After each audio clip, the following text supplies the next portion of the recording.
Assalamu alaikum dear students, welcome to JS Academy. I am Nadeem Khan. Dear students, आज हम first year के chapter 4 में से एक टॉपिक को डिस्कस करेंगे जिसका मान है प्लास्टिड्स. बेसिकली आज हम प्लास्टिड को डिस्कस करेंगे. डियर स्टूडेंट्स, प्लास्टिड्स जो हैं ये बेसिकली वो ऑर्गेनेलीज होती हैं जो कि पिगमेंट कंटेनिंग होती हैं, यानी कि जिनके अंदर पिगमेंट्स पाए जाते हैं. उन ऑर्गेनेली को हम क्या कहते हैं? प्लास्टिड्स कहते हैं. तो डियर स्टूडेंट्स, आज प्लास्टिड्स को डिस्कस करेंगे, प्लास्टिड की टाइप्स को डिस्कस करेंगे और उसके साथ साथ उन टाइप्स का जो स्ट्रक्चर है वो वन बाय वन डिस्कस करेंगे. तो वीडियो को एंड तक जरूर देखिएगा. डियर स्टूडेंट्स, प्लास्टिड जो है बेसिकली ये पिगमेंट कंटेनिंग ऑर्गेनेलीज है, यानी कि इनके अंदर पिगमेंट्स पाए जाते हैं. बेसिकली प्लास्टिड्स क्या है? पिगमेंट्स कॉन्टेनिंग ऑर्गेनेलीज हैं जो कि प्लांट्स के अंदर और दूसरे जो ऑटोट्रॉफ्स हैं उनके अंदर पाई जाती हैं. ठीक है, ये पिगमेंट कॉन्टेनिंग ऑर्गेनेलीज हैं. आपके माइंड में क्वेश्चन आना है कि पिगमेंट्स किसको कहा जाता है? पिगमेंट्स बेसिकली उन रंगदार मादों को कहा जाता है जो कि ऑटोट्रॉफ्स के अंदर पाए जाते हैं, यानी कि जो कलरफुल सब्सटेंसेस होते हैं उनको हम पिगमेंट कहते हैं. ठीक है, यानी कि ये वो ऑर्गेनेलीज हैं जिनके अंदर पिगमेंट्स पाए जाते हैं, यानी कि इनके डिफरेंट कलर्स होते हैं. ये डिफरेंट कलर वाले पिगमेंट्स रखते हैं. ठीक है, तो डियर स्टूडेंट्स, आप देखेंगे how many types of the plastids. There are 3 types of the plastids, यानी कि प्लास्टिड्स को 3 हिस्सों में तकसीम किया जाता है. इसकी 3 टाइप्स हैं. ठीक है, types of plastids. Types of plastids की जो है ये पिगमेंट्स की बुनियाद पर, उनके स्ट्रक्चर की बुनियाद पर 3 टाइप्स हैं इनकी. Number 1 chloroplast.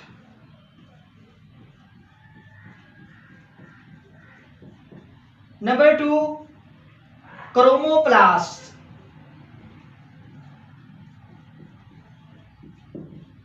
Number 3 Leukoplast.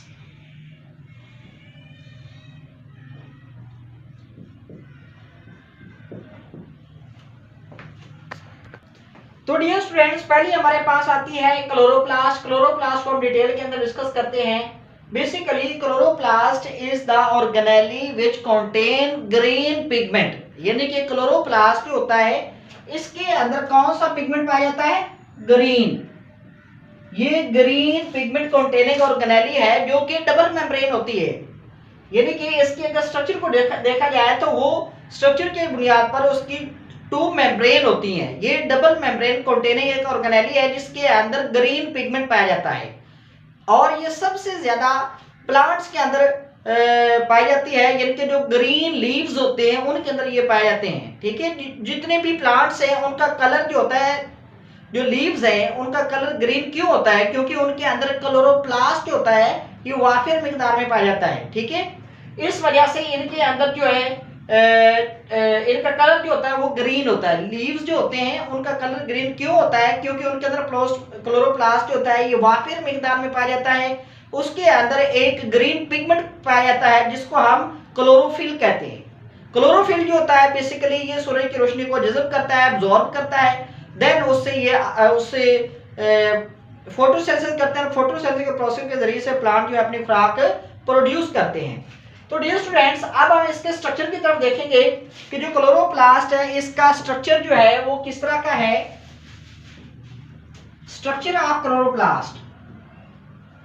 Structure of chloroplast. जो क्लोरोप्लास्ट होते हैं बेसिकली ये डबल मेम्ब्रेन ऑर्गेनेली है. Double membrane organelle.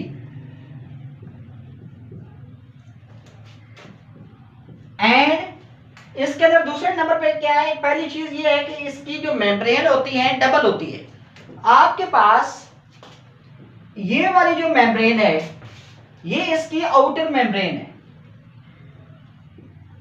Outer membrane, यानी कि इसकी दो मेम्ब्रेन होती हैं। Number 1 outer membrane, number 2 inner membrane.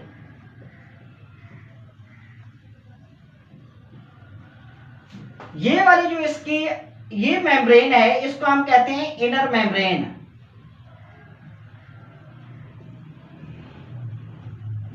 Dear students, अभी हमने इसके स्ट्रक्चर को डिस्कस किया है, तो दो चीजें हमने देखी हैं कि it is a double membrane organelle. जो क्लोरोप्लास्ट है बेसिकली ये डबल मेम्ब्रेन ऑर्गेनेली है। इसके अंदर दो मेम्ब्रेन होती हैं, एक इसकी आउटर मेम्ब्रेन होती है, एक इसकी इनर मेम्ब्रेन होती है। अब आउटर और इनर मेम्ब्रेन के दरमियान में एक लिक्विड पाया जाता है, उस लिक्विड को हम स्ट्रोमा कहते हैं। क्या कहते हैं? यानी कि इसके दरमियान में यहां पर लिक्विड होता है जिसको क्या कहते हैं? स्ट्रोमा कहते हैं। ओके, यानी कि ये जो थैलाकोइड, ये जो मेम्ब्रेन है, ठीक है, आउटर मेम्ब्रेन और इनर मेम्ब्रेन, इसके दरमियान में लिक्विड होता है जिसको हम क्या कहते हैं? स्ट्रोमा कहते हैं। तो डियर स्टूडेंट्स, उसके साथ साथ यानी कि थर्ड वन इसके अंदर जो चीज आती है वो क्या है? वो है स्ट्रोमा। और अब हम डिस्कस करेंगे इसके अंदर छोटी छोटी सैक लाइक स्ट्रक्चर्स होती है जिनको हम थैलाकोइड कहते हैं। यानी कि इसके अंदर एक स्ट्रक्चर होती है जिसको क्या कहते हैं? थैलाकोइड्स। थैलाकोइड्स किसको कहा जाता है? बेसिकली सैक लाइक स्ट्रक्चर, थैली नुमा साख्तें जो कि इनर मेम्ब्रेन के अंदर यानी कि स्ट्रोमा के दरमियान में पाई जाती हैं, वो सैक लाइक स्ट्रक्चर को हम क्या कहते हैं? थैलाकोइड्स कहते हैं। थैलाकोइड्स बेसिकली क्या है? ये सैक्स लाइक स्ट्रक्चर्स होती हैं, और इस सैक लाइक स्ट्रक्चर को हम क्या कहते हैं? थैलाकोइड कहते हैं। अब ये थैलियां जो होती हैं एक दूसरे के ऊपर वन बाय वन जो होती है अरेंज होती है। ये जो सैक्स होती हैं ये एक दूसरे के ऊपर वन बाय वन अरेंज होती हैं, और अरेंज होकर एक ग्रुप बना देती है, एक ढेर सा बना देती हैं। अब उस ग्रुप को जिसके अंदर एक से ज्यादा थैलाकोइड्स आपस में मिली हुई होती हैं, उस हम ग्रुप को क्या कहते हैं? उसको हम ग्रेनम कहते हैं। उसको हम क्या कहते हैं? ग्रेनम कहते हैं। ये आपके सामने डायग्राम बनी हुई है, इसमें देखें, एक थैलाकोइड, दूसरी, तीसरी, चौथी, पांचवी, छठी, इस तरह कई थैलाकोइड्स आपस में मिलती हैं और एक क्या बना देती हैं? ये जो सेट है इसको हम क्या कहते हैं? ग्रेनम कहते हैं। अब इसकी यानी कि थैलाकोइड्स को हमने डिस्कस कर लिया, देन हमने डिस्कस करना था किसको? ग्रेनम को। ग्रेनम क्या चीज है? सेट ऑफ थैलाकोइड्स या ग्रुप ऑफ थैलाकोइड्स, यानी कि थैलाकोइड्स के आपस में मिलने से जो एक सेट बनता है, किसका? थैलाकोइड्स का सेट। उस सेट को हम क्या कहते हैं? उसको हम ग्रेनम कहते हैं। यानी कि this is the set of थैलाकोइड्स।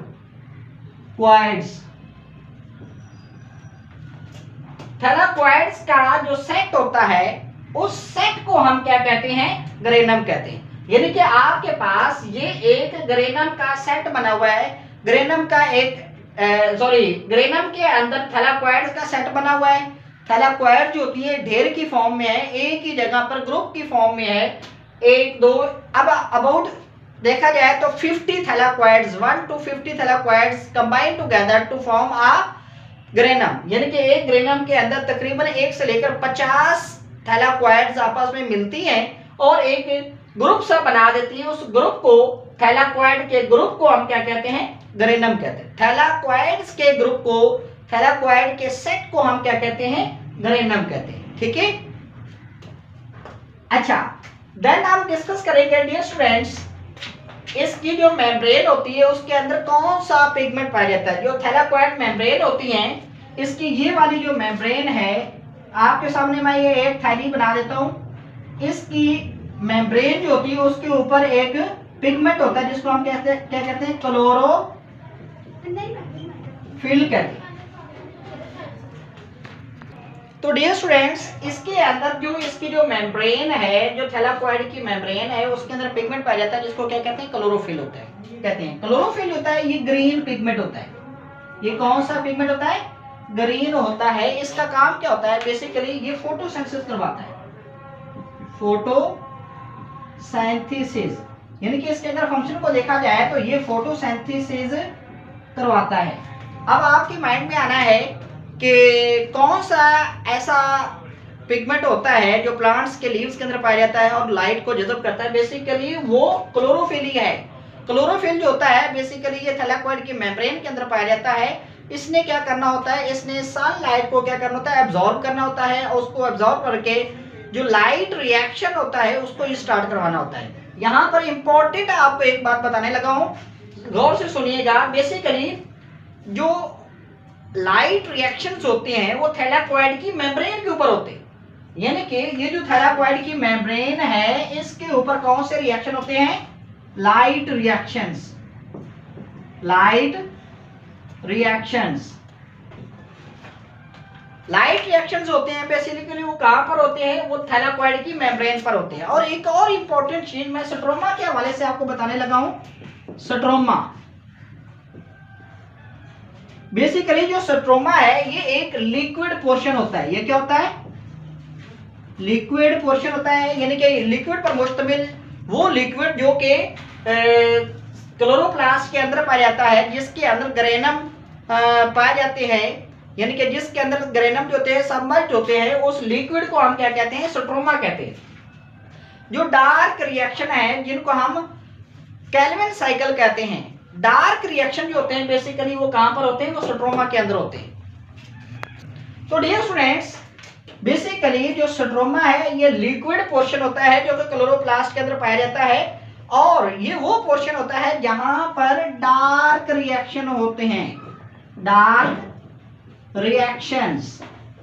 Dark reactions कौन से रिएक्शंस को कहा जाता है, वो रिएक्शंस जिनके अंदर लाइट का होना जरूरी नहीं होता, यानी कि जो लाइट की एब्सेंस में भी वकूअ पजीर हो जाते हैं, उन रिएक्शन को हम क्या कहते हैं, डार्क रिएक्शन कहते हैं। दूसरे लफ्जों में हम इनको केल्विन साइकिल भी कहते हैं, केल्विन साइकिल। यानी कि जो केल्विन साइकिल होता है बेसिकली वो कहां पर होता है, वो स्ट्रोमा के अंदर वकूअ पजीर हो रहा होता है, यानी कि जो क्लोरोप्लास्ट के अंदर लिक्विड पोर्शन होता है जिसको स्ट्रोमा कहते हैं, उसके अंदर कौन सा रिएक्शन होता है, डार्क रिएक्शन होता है। और जो लाइट रिएक्शंस होते हैं वो कहां पर होते हैं, वो थैलाकोइड की मेम्ब्रेन के ऊपर होते हैं, ठीक है। यानी कि जो थैलाकोइड की मेम्ब्रेन है उसके ऊपर कौन से रिएक्शन हो रहे होते हैं, उनके ऊपर लाइट रिएक्शंस हो रहे होते हैं। यानी कि जो लाइट रिएक्शंस होते हैं वो कहां पर होते हैं, वो थैलाकोइड की मेम्ब्रेन के ऊपर वकूअ पजीर होते हैं। क्यों, क्योंकि उनके अंदर ग्रीन पिगमेंट पाया जाता है। उसका नेम क्या है, क्लोरोफिल। क्लोरोफिल ने क्या काम करना होता है, जो सनलाइट है उसको एब्जॉर्ब करना होता है, उसको एब्जॉर्ब करके उससे एटीपी प्रोड्यूस करनी होती है। तो डियर स्टूडेंट्स, ये था हमारा क्लोरोप्लास्ट के हवाले से। इसके रिलेटेड कोई क्वेश्चन हो तो आप लोग पूछ सकते हैं। हाँ, एक और जाते हुए एक बात बता दूं, जो क्लोरोप्लास्ट है इसका डायामीटर जो होता है वो 4 to 6 माइक्रोमीटर होता है, अबाउट 4 to 6 माइक्रोमीटर इसका डायामीटर होता है। Diameter of chloroplast is about 4 to 6 micrometer. Thank you dear students.